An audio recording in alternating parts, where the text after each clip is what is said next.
In the final lecture on the self under siege, we will discuss the work of Jean Baudrillard, a French social theorist. Actually, that now is a misnomer, since one of Baudrillard's theses is the disappearance of the social.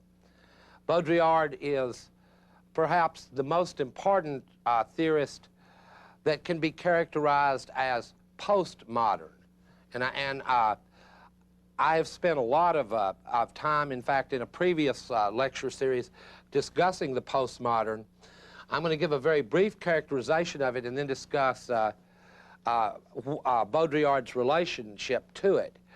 The self under siege in modernity has always presumed that there was a self to be under siege. But in the view of Baudrillard, society has reached a point at which it has literally been overcome by its technology, and the new and important issues aren't about things like the non-believer or the non-offender, but about the non-person. In the world of Baudrillard, social relations have disappeared between humans because humans have begun to disappear. In fact, Baudrillard thinks that reality itself is in the process of disappearing, the real, what has been learned and understood under the name of the real.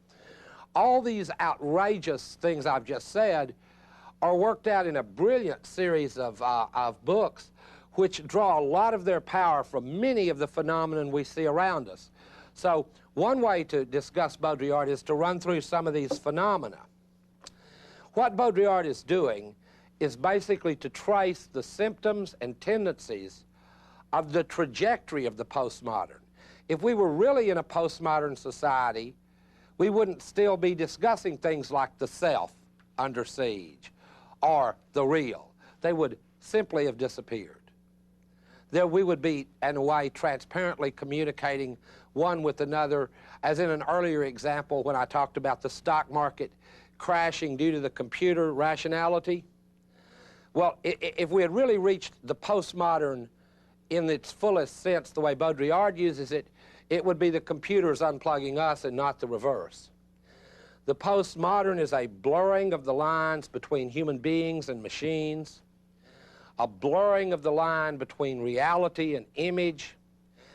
It is a society, or I can't even really use that word anymore. It is a world, if you will, a grouping of the world in which reality is simply that which can be simulated, Xeroxed, copied. That is one of his first theses. It's a book called Simulations. It's a very interesting thesis. Baudrillard argues that this process is that one of the central things is the way in which that's changed us fundamentally and has helped to bring our relations as humans to a close. I mean, in a way, Baudrillard sees himself as a post-apocalyptic writer. For Baudrillard, the apocalypse has already occurred. It wasn't religious or anything. It was not atomic bombs. At some point in the development of technology, human beings ceased to be the reason of things, and things took on their own reasons, technological things. Let me describe this concept of simulation just a little bit, though. Baudrillard's definition of the real itself is that which can be simulated, Xeroxed, and copied. So whether you're talking about a human body where you can make a holograph of it, or you're talking about the Bible, which you can Xerox, or whether you're talking about the sexual act, which can be simulated either through, repetitive pornographic films, or in a very near future, it will be able to be simulated with virtual reality, where you'll wear a full body suit and make love to your ego ideal, thus making it pointless to search out all the Freudian implications. You can just pick your ego ideal, punch it into the laser beam program, slip into the virtual reality suit, thus rendering that relation, even that intimate relation, sexual relation, technological, simulatable, reproducible, to infinity. Now, all this sounds wild, crazy, and I don't want it to sound wild and crazy. I want it to sound the way that I think that it really should sound. And that's as though we could place ourselves, and I've used this analogy before, but I will again, as though we could place ourselves in that era right before the atomic energy and television, before we knew all the myriad changes that they would make in the way that we were and the way we interact and so on. Well, we're in a period now where I've already mentioned, and these are the phenomena that Baudrillard examines with the most care. Incredible information overloads, with information moving at incredible speed, and even to the youngest children. I talked about how children used to learn morality from their parents, and now I think that Super Mario Brothers,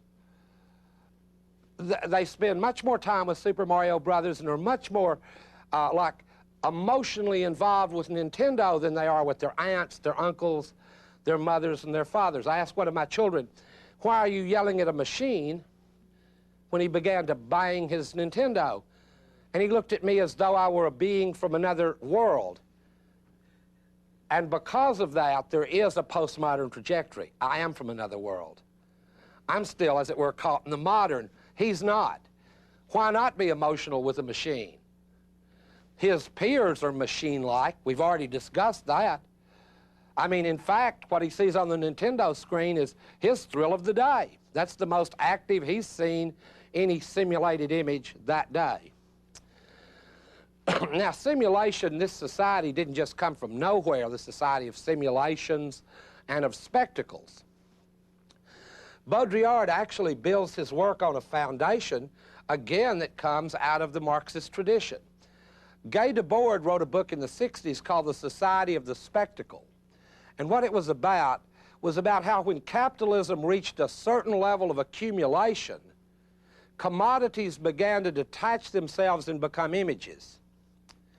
And citizens who formerly had played roles as political actors began to detach themselves from their own lives and become spectators.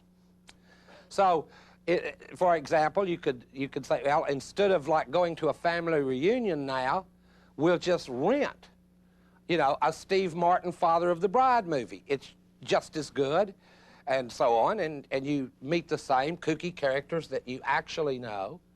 Their behavior is all simulatable. Another similar, and this is going to sound cynical, but I don't want it to. I mean, Baudrillard has visited our country, and when he went to Disneyland and Epcot Center and these various parks, he said, well, this is much better than Europe. The food's better than Europe. It's a short walk between France and Germany land. You know, you don't have to go through all those, deal with all those nasty waiters. Everyone's so polite. The simulation has outrun the so-called reality.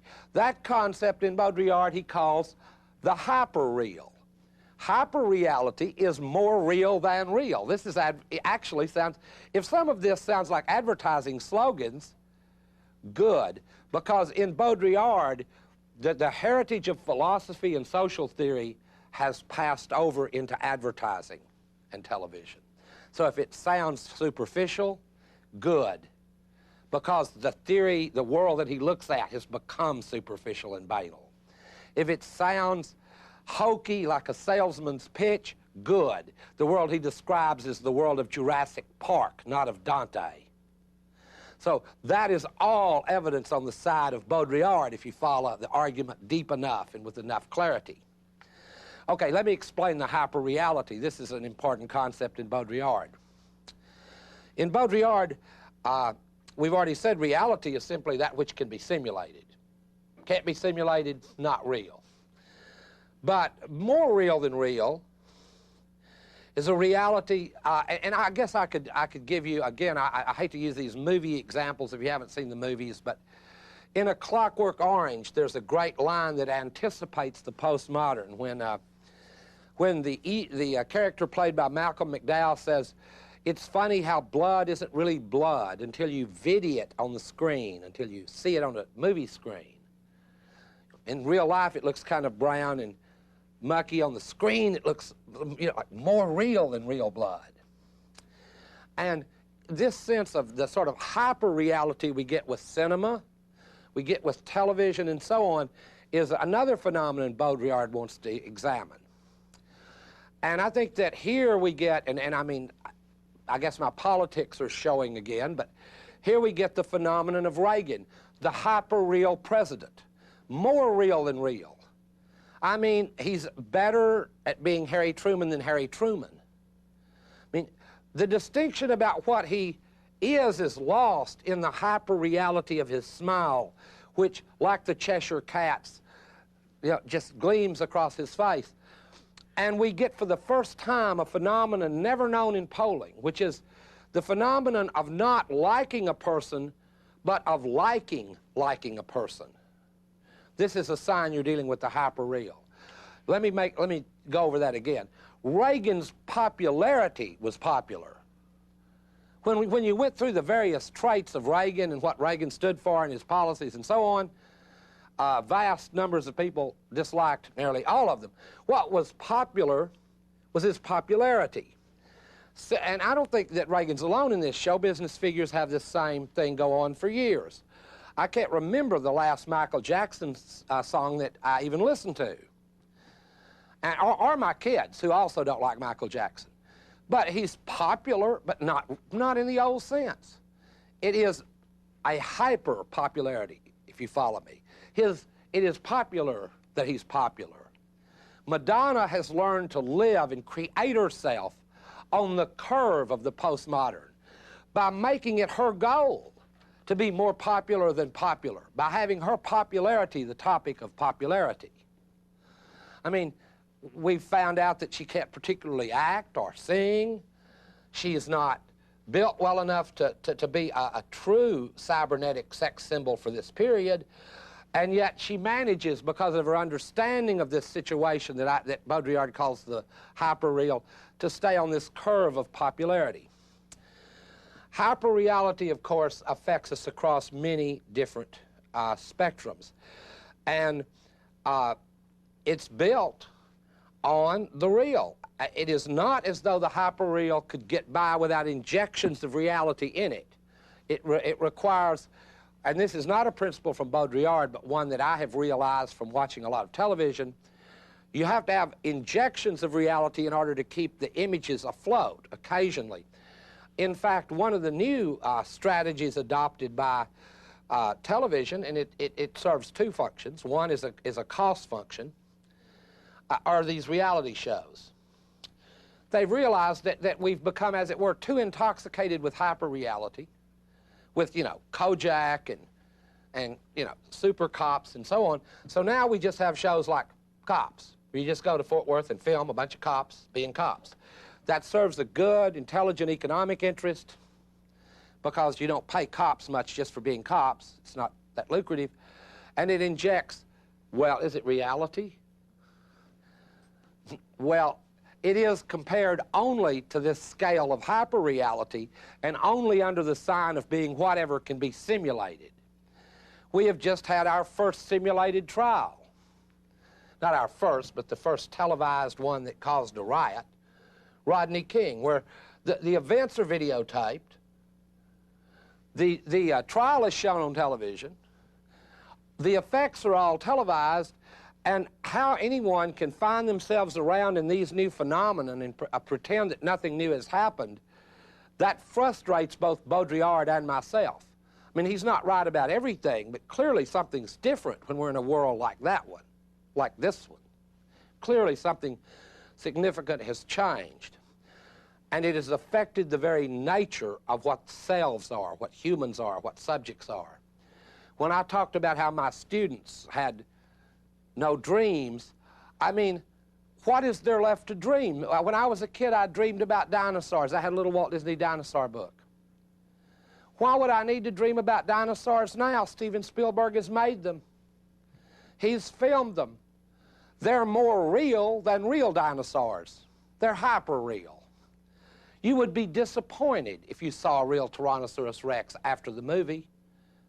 You would be disappointed. It wouldn't be as noisy, as scary, or as frightening. Same is true of Jaws. You know, I've actually caught some rather large sharks. I mean, I like to fish, you know, pier fish. So I've caught a few sharks, some fairly good size. But those real experiences are so boring compared to Jaws.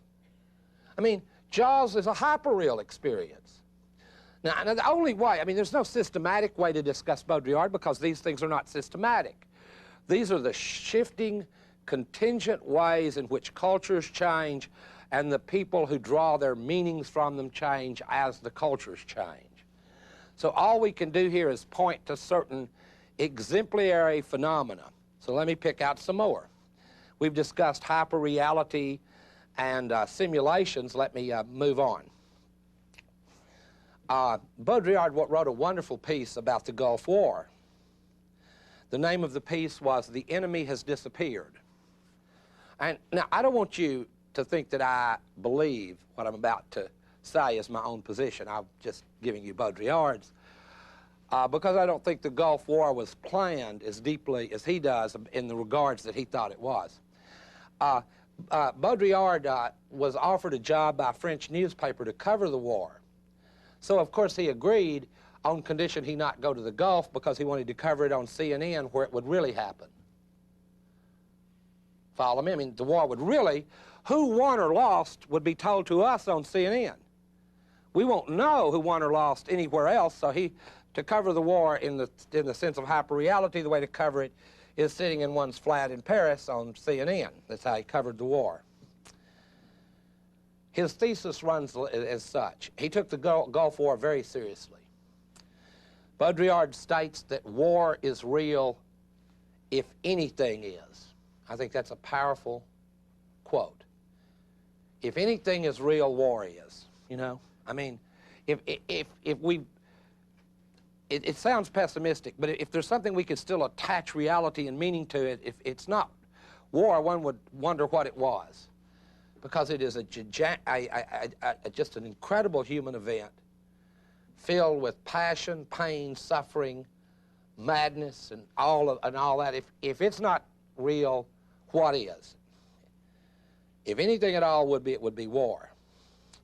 According to Baudrillard's reading of the war, America, as for Baudrillard, the leading society culturally in the world, the one that leads the cultural trajectory of the world through television, movies, and so on.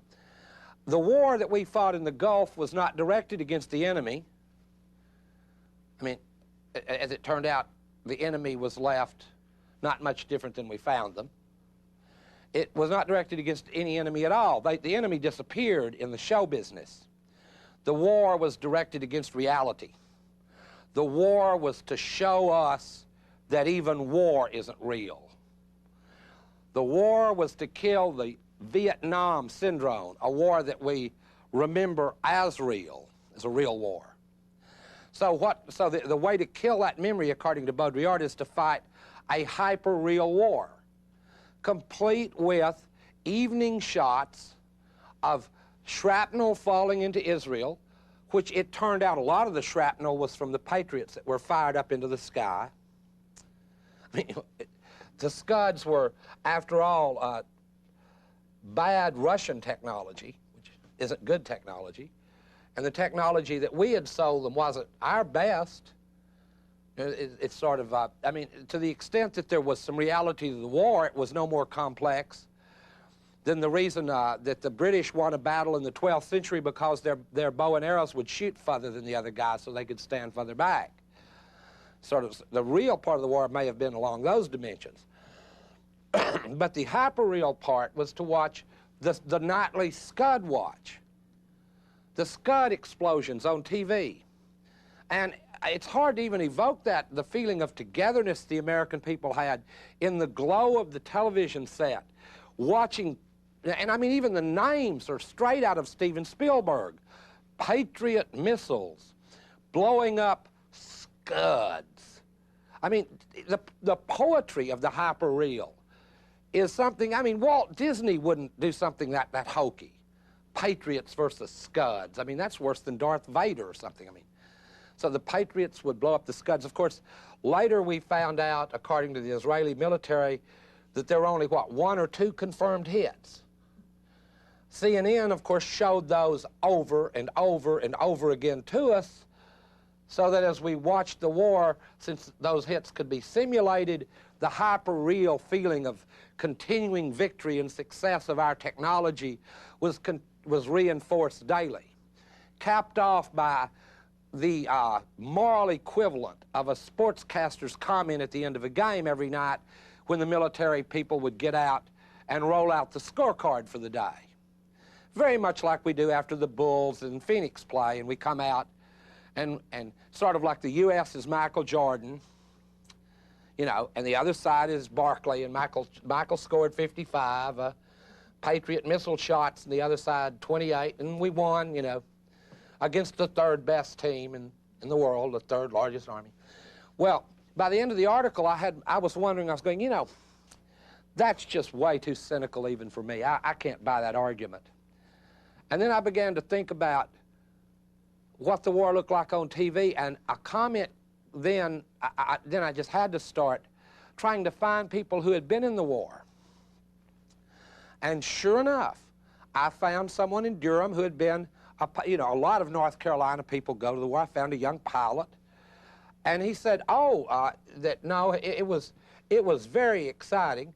And then he went on to explain to me how the sites that they used in order to, you know, fire their smart bombs were just like the games in the arcade that he grew up with. Said you know, no way in the world could he have had better practice than he got in those arcades to fire his smart bombs. And I mean, it had passed him by that the real had happened, even though he was really there. I talked to a woman who had been on the ground in a Jeep for most of it. And she went, oh, the desert's so big and the sand. She said, but I really didn't get a feel for it till I got home and saw what my husband had taped. Why? Because the little individual actors sink into insignificance compared to the damn spectacle of the thing. The spectacle of it. I mean, when humans were less important than God, we could understand because he built everything. When we're less important than a Nintendo, we get confused. That's when we start thinking we're under siege. It's when Billy says, oh yes, you can kill mom and dad, but leave the Nintendo. Then we're rightfully upset. The postmodern trajectory leaves us in a situation where drawing the line between the real and the unreal is no longer merely philosophical, but a practical day-to-day issue. See, this is what I want to drive home. We're not off in some fairyland. This is a practical, day-to-day issue of figuring out what's a simulation and what's not. Is this guy really an insurance salesman, or is he here to rob me?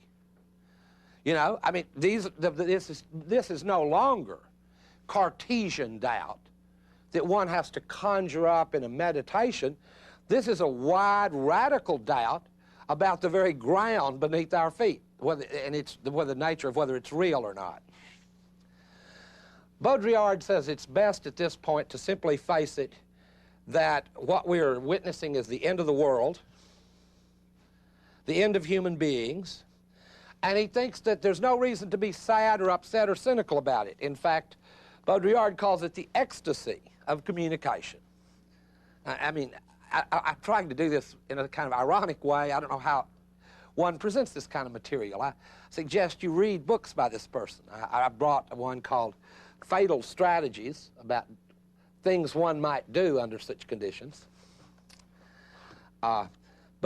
Anyway, no, he thinks that just rather than this being occasion for some deep gloom, the ecstasy of communication means that we should go ahead and realize that America has won the Cold War. America is utopia realized. This is the country everyone dreamed of. It is, of course, with all that we know that goes along with it now, it turns out to be, like all utopias, sadly disappointing. But weren't they always? Weren't they always? Every utopia, in some sense, boring and sadly disappointing?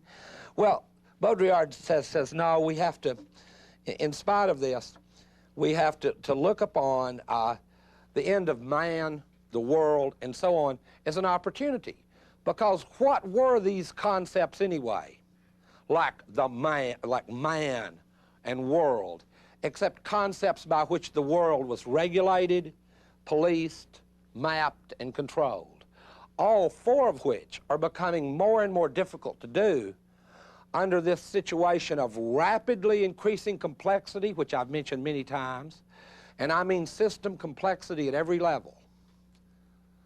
Rapid increase in information technologies and invasions directly into the human body that interface it with machines. That goes all the way from plastic surgery to artificial hearts and implants to virtual reality, where we'll be able to make a person who can't walk feel as though he can walk or she can walk.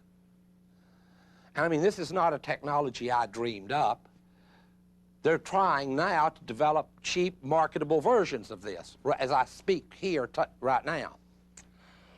So Baudrillard doesn't want us to go, oh, it's the end of the world, it's the apocalypse. No, it's too late for that. It's already happened. If you wanted to moan, it was sort of like the moaning curve is past now, and it's time to try to sort of readjust to the flows in some way. And Baudrillard suggests a whole series of what he calls fatal strategies by which we might be able to protect what he calls our fractal selves. If you know what fractals look like in geometry, little reproduced pictures out like this is one way to think of it. Our fractal selves, split, reproducible.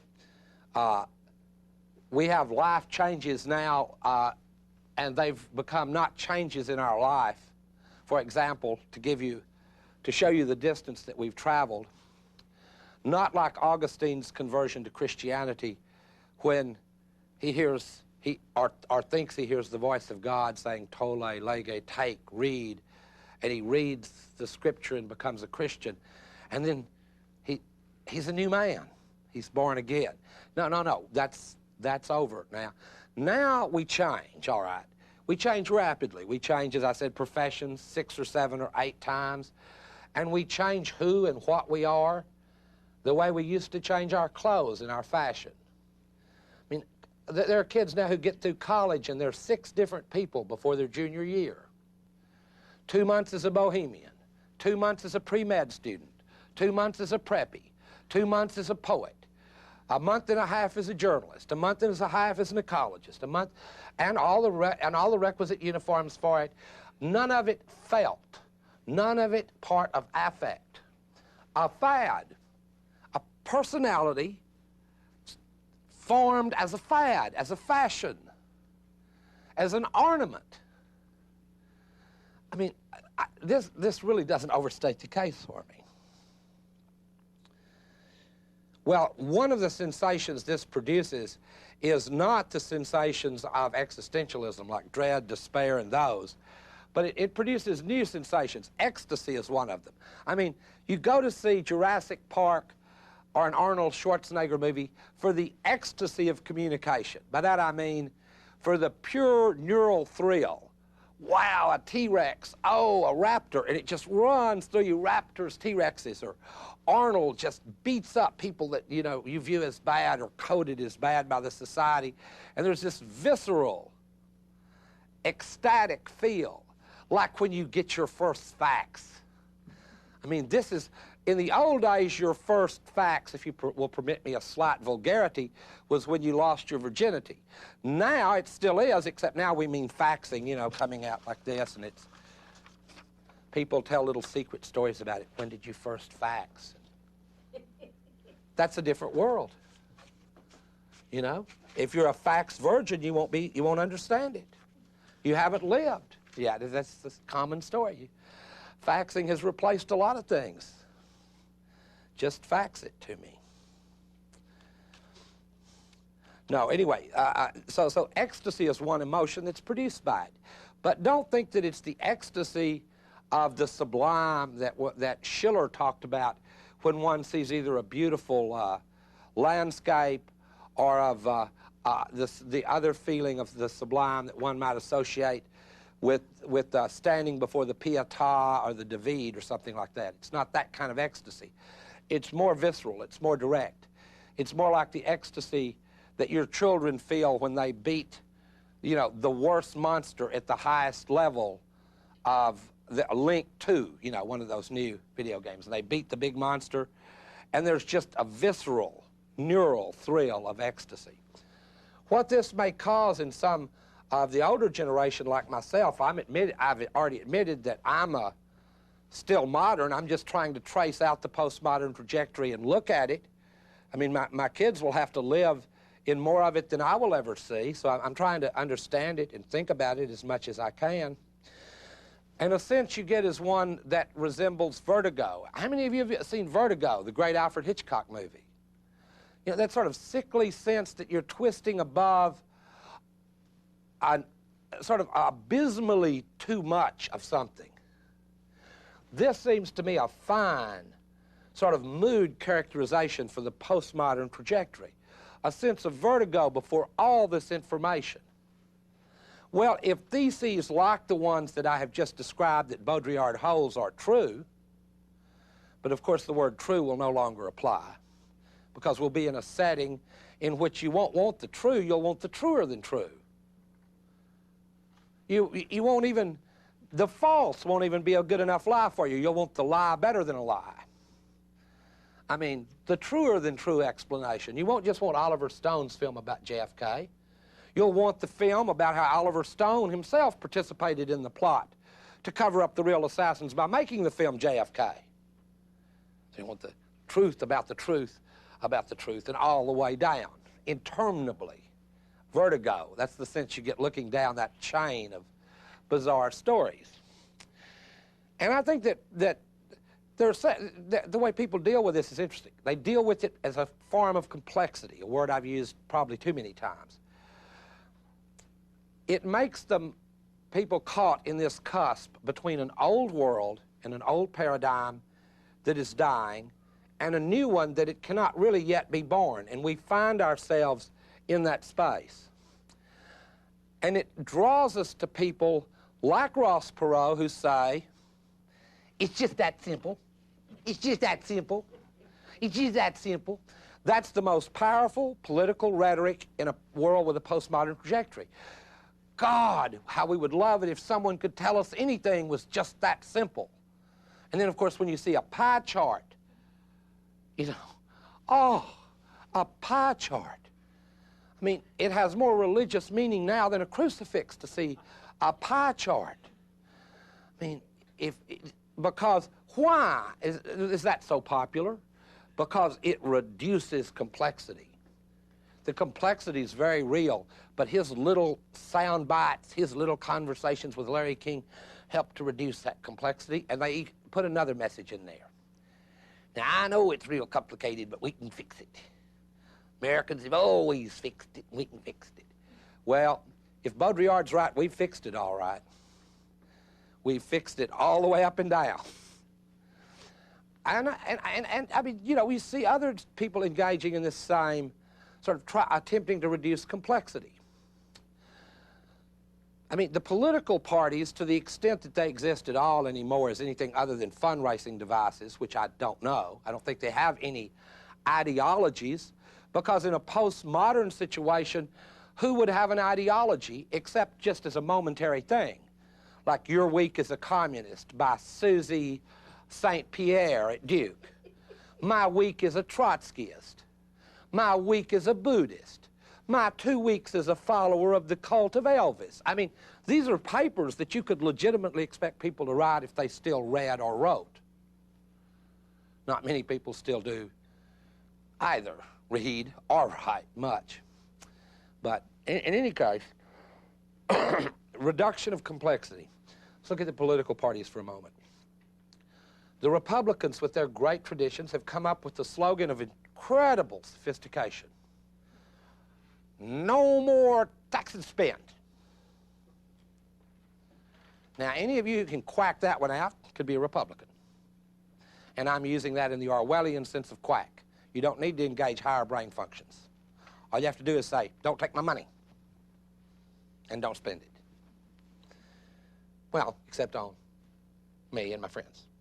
But don't tax and spend. Now, it's not the Democrats doing any better. I don't guess that's news.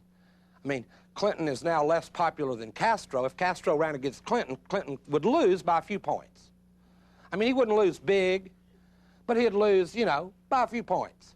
I mean, especially in a three-person race with Clinton, Castro, Perot, and Gaddafi. I mean, I don't know who would win. In fact, given this postmodern world, any one of the four could emerge with the biggest 1/4, depending on how they ran the campaign. Probably it would depend on who could hire David Gergen. You know, I mean, if Fidel got to Gergen first, he might win the damn thing. We don't know. But the Democrats' response to this tax and spend is, no, we don't. Nah, nah, nah, nah, nah. Invest. This is political debate in a democracy. No, it's not. It's the simulation of politics. Ross Perot is not leading a movement. It is a simulation of a movement. You follow me? This is not a populist revolt. Ross Perot is not Teddy Roosevelt. This is a simulation. Now, am I putting it down? No. In some ways, Ross Perot is paradigmatically more real than real. He is hyper-real.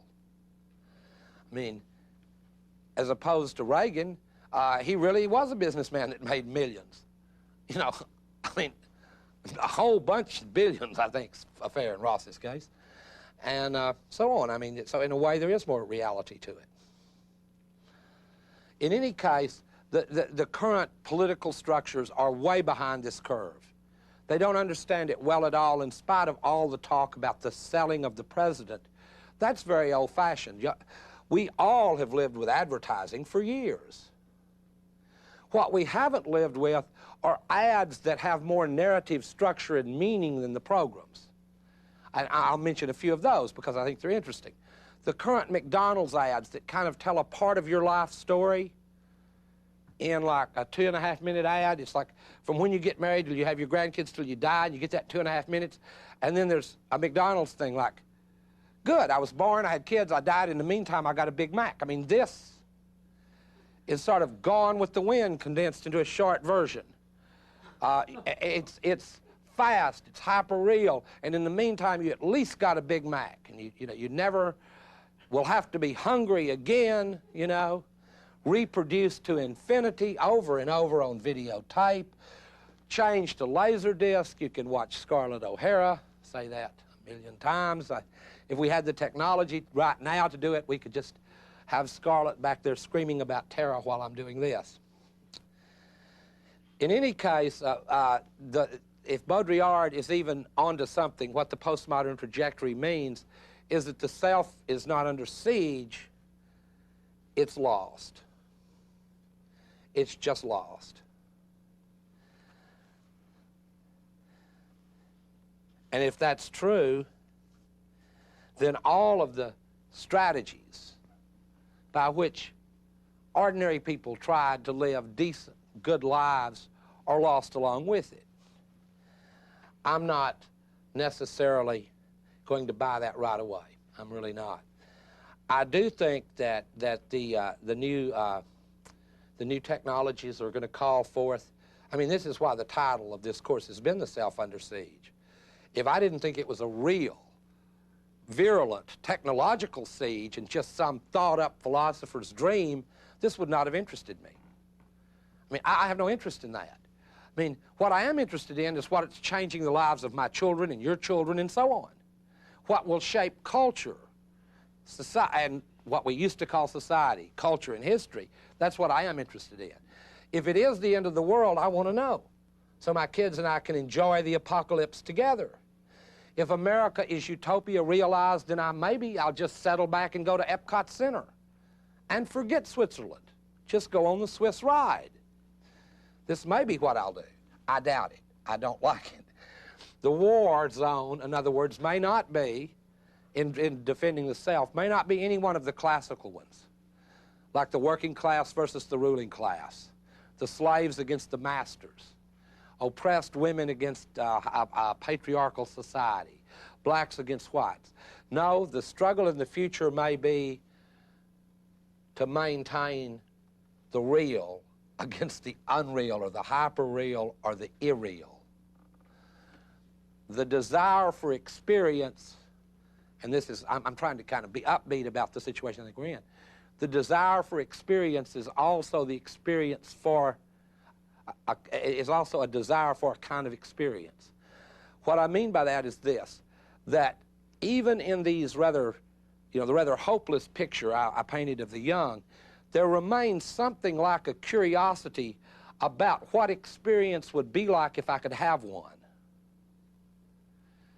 And there is an absolute extremism everywhere about how far people will go to try to have a genuine experience. If I can still use the word genuine, you see, because again, the language has been polluted by this very movement that I've been describing. If say genuine, you'll think about a genuine beer, or genuine boots, or a genuine, cowboy hat or whatever. No, a genuine experience, an authentic experience, a real experience.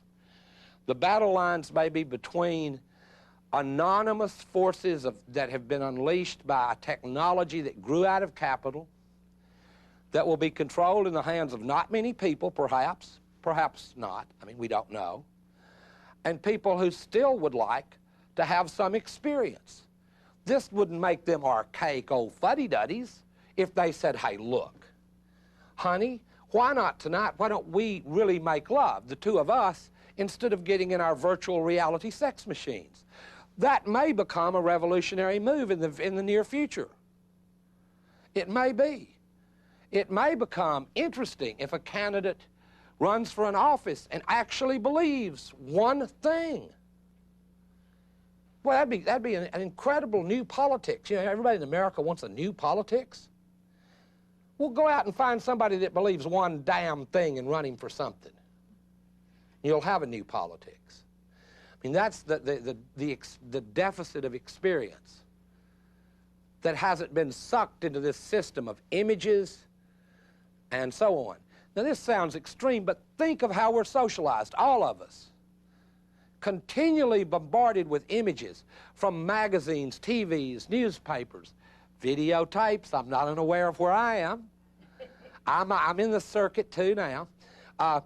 If you want to, by the way, for a moment, follow Baudrillard's advice. He wrote a very cute book called Forget Baudrillard, which meant this stuff is not theoretical, it's happening all around you, so forget Baudrillard. He also wrote a book called Forget Foucault, where he talks about how it's the spectacle of the prison more than the prison that frightens us now. In other words, it's rap music with its I'm going to kill you stuff that really scares you. You very seldom ever see a black person. We mostly stay away from them. So don't see many of them. So it's sort of like their music that scares us by, giving us a projection of street life itself that parades as real, but actually it's more real than real. I've been in Compton. They don't have a drive-by every 2 minutes. That's not true. Not that I could prove it, because we have these images of hyper-reality. Well, this calls for fatal strategies, according to Baudrillard. We have to adopt fatal strategies here, fatal strategies, extremes. We have to learn to live with complexity, uncertainty, and a certain amount of vertigo. We just have to do that. We don't have any choice. We only have the dinosaur choice. That's when you kind of wander off into the ice caps and sort of fall away. And I also think that we have to be wary of the over-quick reduction of complexity. If some of this lecture has seemed a little weird or to go a little too far, it's because I don't want to reduce quite all of this to slogans. On the other hand, I don't want it to not be funny, because part of the postmodern trajectory itself is a rather humorous joke on the human race, which labored for millennia to reduce working hours in order to produce leisure so we could enjoy this very leisure that then turns in a kind of vengeful act against us, absorbing our leisure time, which was to be our living time, into time now spent in the service of what can only be called this inhuman spectacle. It's a very bizarre and twisted fate to which postmodernity has led us. So I would be wary of simple answers to this. One way to follow some of these developments without reading Baudrillard is to follow cyberpunk artifacts, movies like Blade Runner, and also places which you're likely to show up in anyway. Look at the latest malls and how the tracks are designed in them. You know, the little paths. I mean, you can't walk just anywhere in a mall now, can you? No, I mean, they're little pathways, tracks. Look at go to Atlanta and see a hotel that gleams like a glistening palace and all this. Well, before I get too carried away with all these phenomena, which you can see around you every day, you've got to remember that even in that hotel in Atlanta, in the winter, the poor still crawl in the postmodern cracks and sleep at night.